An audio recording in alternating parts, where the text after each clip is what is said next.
Hi everyone, my name is Nick, and today we're going to go over 10 interesting plants that are considered non-toxic and pet-friendly. One of the most common things I'm asked about at the plant shop is about non-toxic plants, and people are often commenting if they have pets that they feel like they're very limited on the variety of plants that they can keep in their home. And that is totally not true because there are so many incredible non-toxic plants out there. So today I'm going to go over 10 specific varieties today.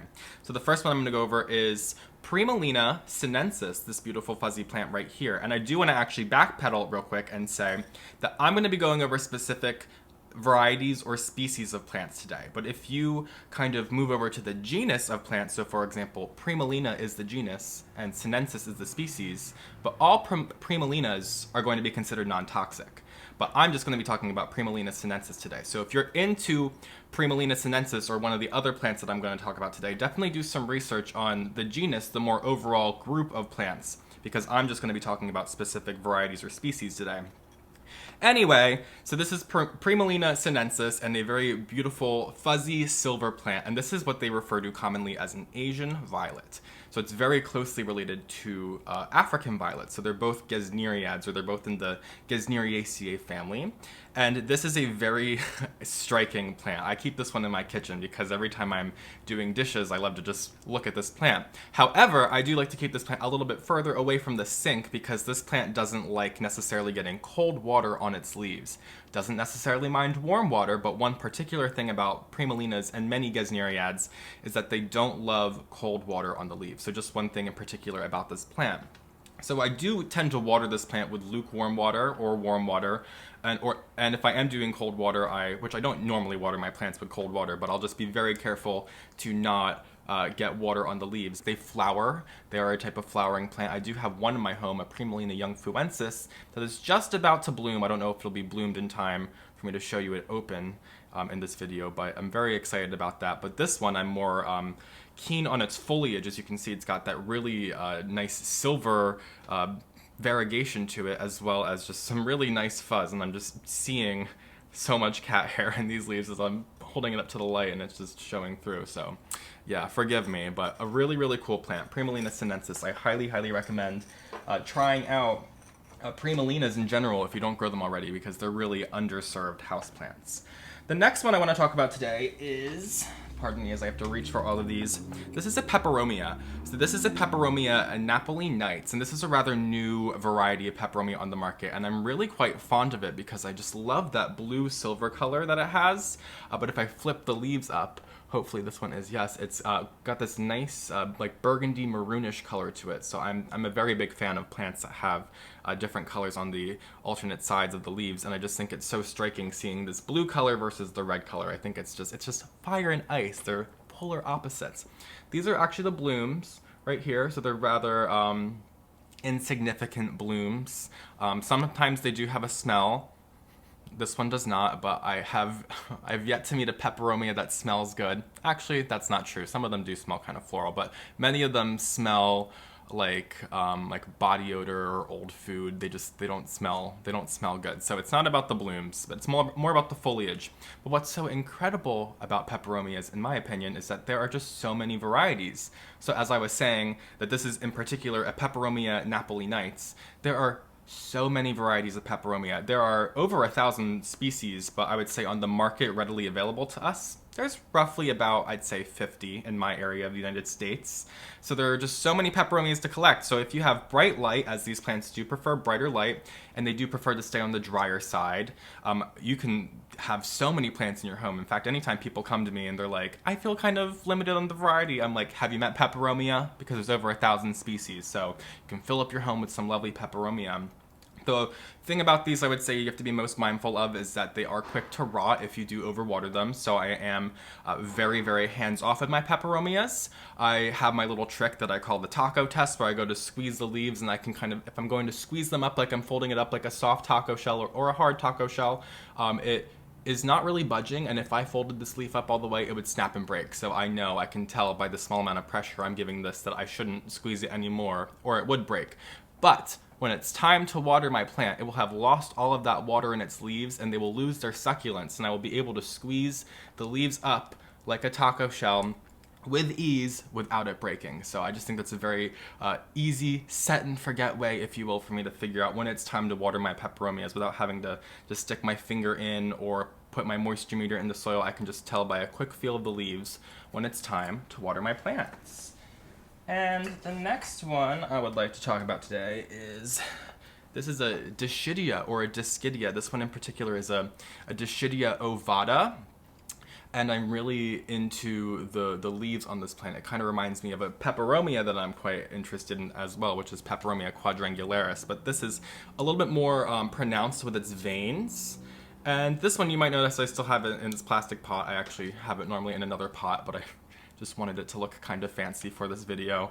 But this one I totally fry in a southern facing window, and I water it when I remember, which is probably not enough from the way that you can see how I've lost some of the foliage on these new vines as it's been growing. I just don't think I've been paying enough attention to this plant. But that's the one thing I'm really into about this plant, is I really don't pay attention to it that often, and it still looks quite wonderful. So while it hasn't necessarily been the fastest grower for me, it is still a wonderful plant. And Dischidias or Dischidias, you'll often see sold on mounts. And I think that's really incredible because not only are these pet friendly, but you can grow them on your wall, which is, there's no way for your pets to be able to get to that. So I just think that's a great option. I do have a couple mounted Dischidias or Dischidias in my home. You can say whatever you like. I tend to bounce back and forth.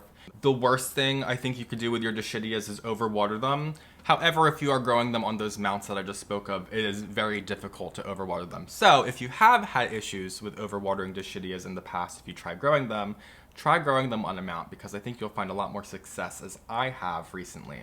But these plants are so cool. There's only a few varieties of Dischidia out there, and it's nice to find a new one because they are few and far between. Even though they are in your local plant shops, just finding many varieties is few and far between. And a plant that's actually in the same family as Dischidia or Dischidia is this Hoya. So this one right here is a Hoya macrophylla variegata. And I'm really into just the leaves of this plant. It's so beautiful. You can see these new leaves right here, how gorgeous they are. And this is a variegated version of Hoya macrophylla. So there is a type of Hoya macrophylla without this white band around the edges.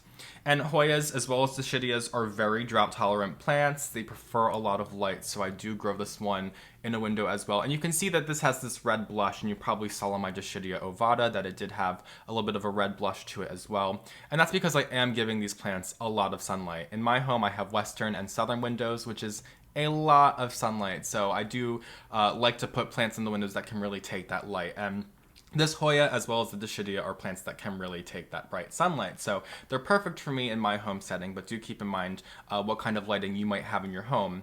Of course, you can grow Hoyas and Dischidias away from your windows, but you just need to be mindful to make sure that you do not overwater them, or perhaps give them a really well-draining mixture to make sure that you're not going to overwater them. But Hoyas, there are so many Hoyas, they flower as well. But what I'm really into about Hoyas is the way they grow. You probably see it that I have it on this little bamboo hoop right here. And the vines or the tendrils just kind of weave their way around, and some of the ones in my home kind of just grab onto their surroundings. So I gave this one, which looked like it was about to go a little wild, a bamboo hoop. So I've done that with a couple of the Hoyas in my home just to kind of keep them contained.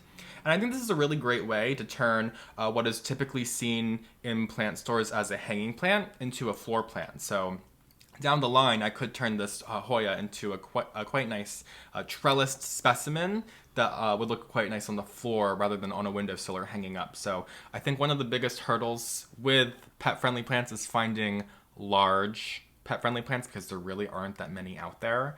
But this is one in particular that is really cool, that you could turn into a really nice floor plant specimen over time. And could you imagine just a trellis full of Hoya and it just blooming all the time? Wouldn't that be just so wonderful? So for that reason and many others, I do highly recommend Hoya.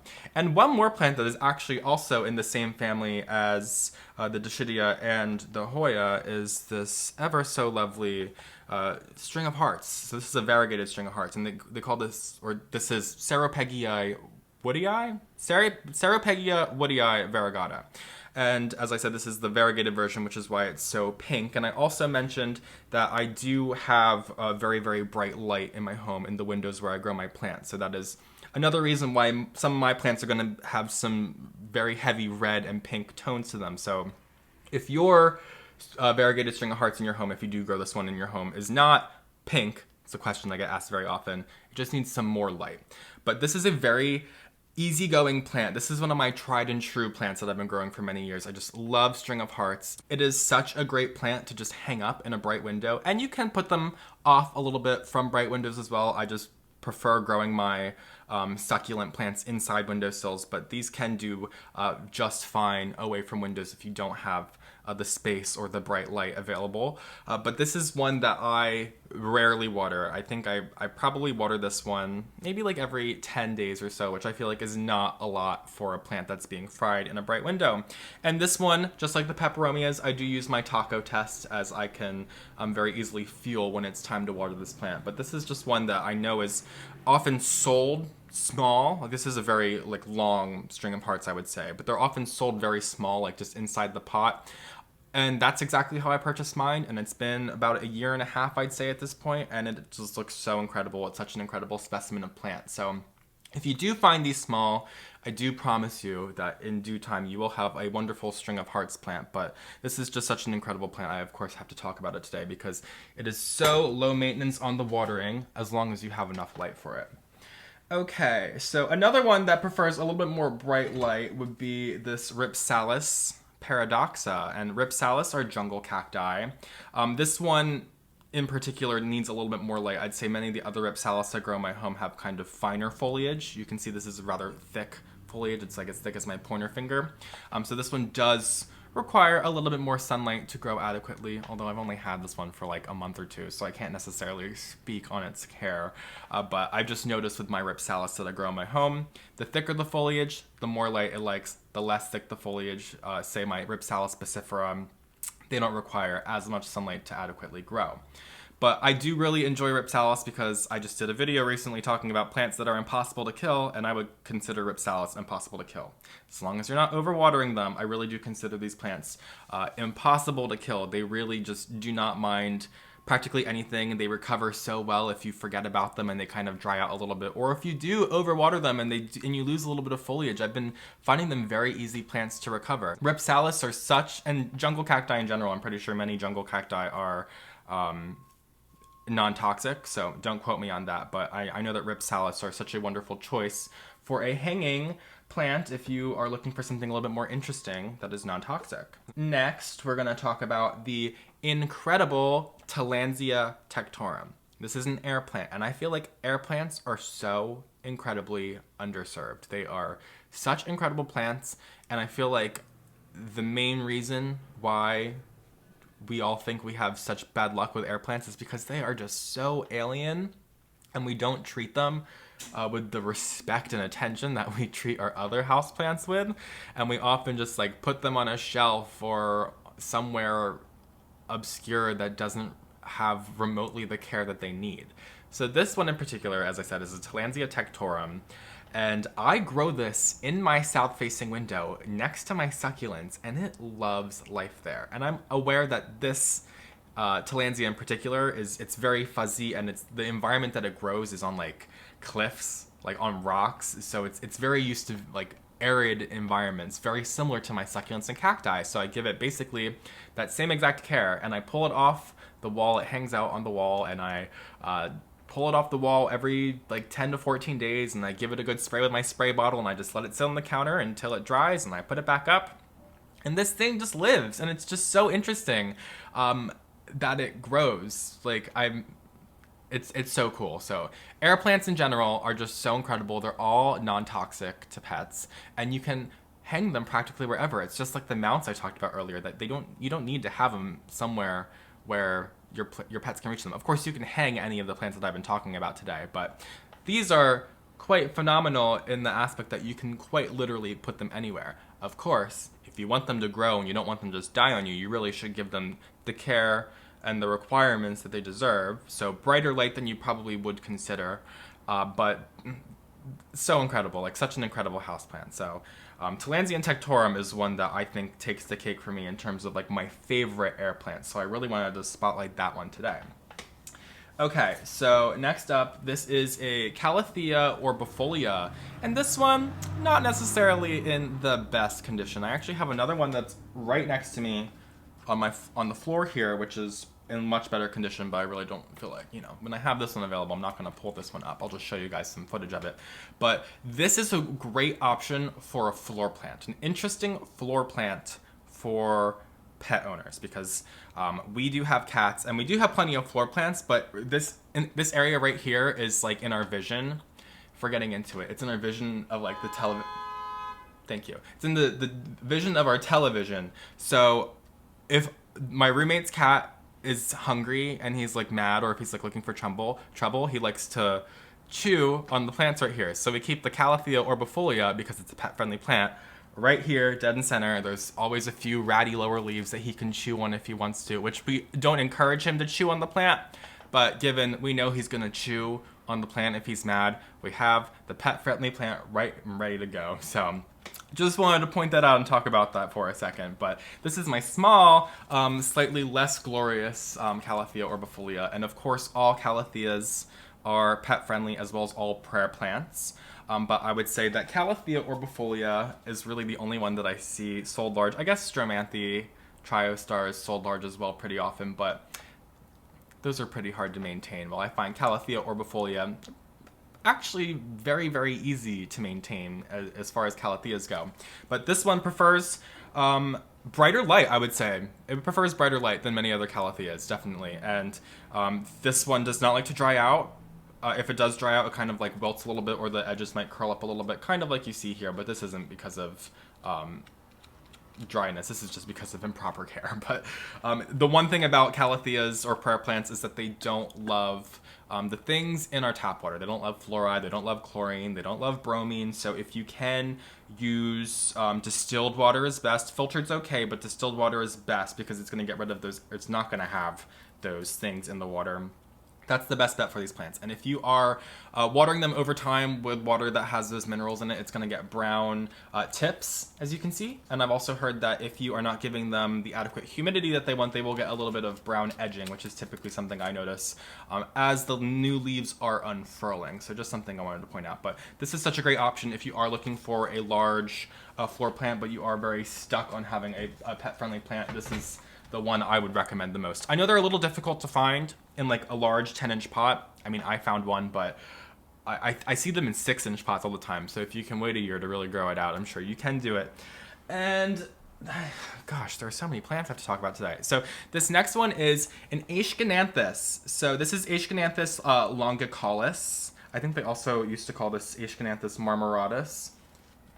Either one of those is the old name and one of them's the new name. I don't really know. I think it's Aeschynanthus longicaulis, but this is a really excellent hanging plant for your home. So while the foliage I think is quite excellent from the top, I think it's even better from below. I don't know how I'm going to show you guys this well, but I can't even see the camera, but gosh, all the honks today. But the undersides of these leaves are very beautiful and purple. It's such a striking pattern. So I have a couple of these that I just have hanging up in my home because I really enjoy seeing them from beneath. Aeschynanthus is Gesneriad as well, so it's just in the same family as this Primulina sinensis, although they look completely different. I would say this almost looks a lot more, say, like the Hoya or the Dischidia. In terms of care, I don't water these that often because they are hanging up. I don't get up there that often, but I'd say probably roughly every 7 to 10 days I am getting up there and watering these plants.